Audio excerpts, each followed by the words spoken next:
Je reviens avec cette nouvelle vidéo pour vous parler brièvement d'un thème qui est la jalousie et les comportements toxiques.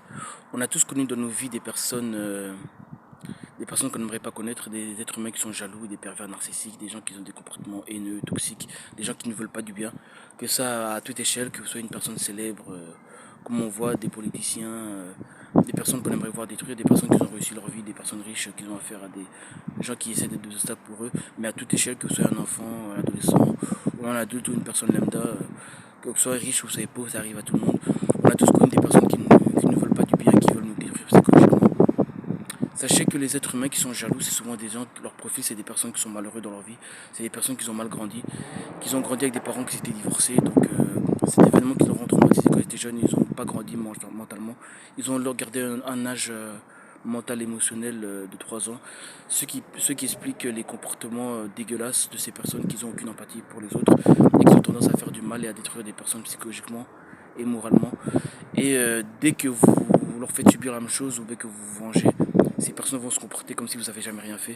Et ils auront tendance à déposer des plaintes à la police en premier.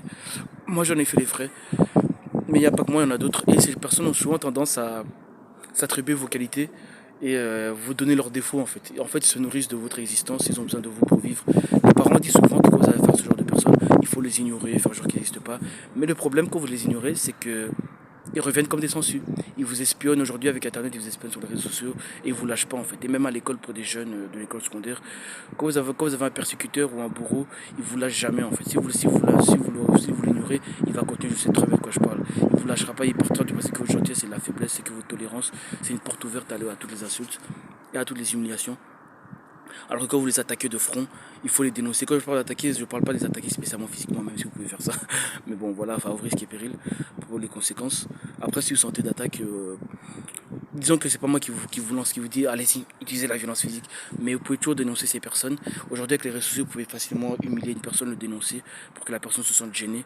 N'hésitez pas à en parler à votre famille, même à des amis, une personne qui vous entendez bien, quand une personne a des comportements dégueulasses. Par exemple, il y a une fille qui, j'ai vu une vidéo d'une fille, enfin voilà, une personne que je connais qui parlait d'un petit copain qui était toxique. Le fait de l'avoir dénoncé, c'était très bien. Il ne faut jamais se laisser faire, surtout les femmes. Ne laissez jamais un homme avoir le dessus sur vous. Les femmes, vous êtes fortes. Moi, je suis pour l'égalité des sexes, même si on sait que ça sera jamais comme ça sur tous les points. Enfin, en tout cas, je parle en termes de droits humains. Et peu importe, même au niveau racisme et même au niveau d'égalité des hommes de tout milieu social, que ce soit riche, pauvre. Voilà, moi je suis toujours pour ça, la tolérance et le respect en tant que pour tout être humain. Il ne faut jamais hésiter à dénoncer ses ennemis en fait. Parce que les personnes qui vous veulent pas du bien, en fait, ils éprouvent une forme de jalousie envers vous. Pour savoir d'où ça vient les harceleurs, les jaloux, les pervers narcissiques, en fait ils choisissent très bien leur cible. Ils prennent une personne qui est incorruptible, une personne qui savent qui a beaucoup de gentillesse, une personne qui est bon dans leur cœur pour pouvoir... voilà, ils ont besoin d'eux pour exister quoi. Et ces personnes-là, du coup, je trouve plus mes mots. En fait, quand ces personnes vous voient, leurs victimes en général, les harceleurs éprouvent de la jalousie envers leurs victimes parce que ils voient dans leur miroir, quand ils regardent leurs victimes dans les yeux, ils voient au fond d'eux le miroir de ce qu'ils sont pas et qui seront jamais. Et en fait, derrière eux, il y a même des harceleurs qui admirent leurs victimes pour certaines qualités qu'ils ne le diront jamais à voix haute, ne l'admettront jamais ouvertement. Mais des fois, si vous vous rendez compte, des fois, vous voyez des personnes qui vous aiment pas, qui vous maltraitent, qui se moquent de vous, qui vous insultent par derrière, qui sont derrière votre dos, à écouter vos conversations, à faire des commentaires et des réflexions, que ce soit à l'école ou dans le milieu du travail. Ces personnes ont souvent tendance à imiter vos comportements, à répéter des phrases que vous avez dit, à essayer de faire genre. C'est triste, c'est une dinguerie, mais voilà. Et le pire, c'est que ce genre d'individus, ils pourront jamais avoir d'aide psychologique parce que si vous les amenez chez un psychologue, ils vont simuler, se faire passer pour quelqu'un d'autre. Le psychologue ne pourra rien percevoir en fait. Donc ça fait qu'ils seront vus comme des personnes normales, mais voilà. Vous savez, ça existe. Le plus important, le message que j'essaie de faire passer, c'est toujours ne jamais se laisser faire. Toujours faire front à ces personnes. Et faire front, vous pouvez faire ça de plusieurs manières. Vous pouvez aller les confronter en face à face, leur demander c'est quoi leur problème, devant tout le monde si possible, pour que tout le monde voit, pour que ça fasse parler, que les gens soient témoins. Et les dénoncer à votre famille.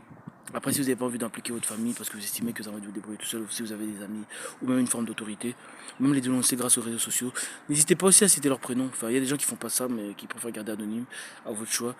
Mais il y a des gens des fois, qui leur portent plainte pour diffamation, mais diffamation, il faut encore leur prouver la diffamation. Et c'est juste la parole contre une autre, en fait. En général, ça va pas si loin que ça, ce genre de plainte. Ça dépend, à part s'il y a des preuves accablantes, mais voilà. Donc le message c'est soyez fort, n'ignorez jamais vos ennemis parce que vos ennemis veulent vous détruire. Et plus vous ignorez vos ennemis, plus ils vont donner le pouvoir. Or si vous les dénoncez, vous leur retirez tout le pouvoir qu'ils ont sur vous. Ça c'est le plus important à retenir. C'était mon conseil du jour. Merci.